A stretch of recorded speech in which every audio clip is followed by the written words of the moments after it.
Hello, I'm Chetan Mahajan, CEO and founder of ThingsLinker. Developing IoT product is challenging. You need several vendors for developing hardware, software, design and production. It takes time, money and effort. The big problem is managing multiple vendors. ThingsLinker solving this problem by having a specialized team for each area. Hardware team focusing on hardware R&D, design and development, and make sure everything works smoothly. Meanwhile, our software team is focusing on hardware integration, application and backend management. And we have a dedicated team for packaging, 3D designing and make sure your product not only works well but also looks good.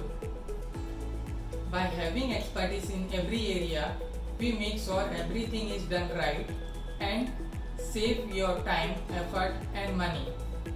Ready to make your IoT product development easier? Partner with ThingsLinker today and see the difference.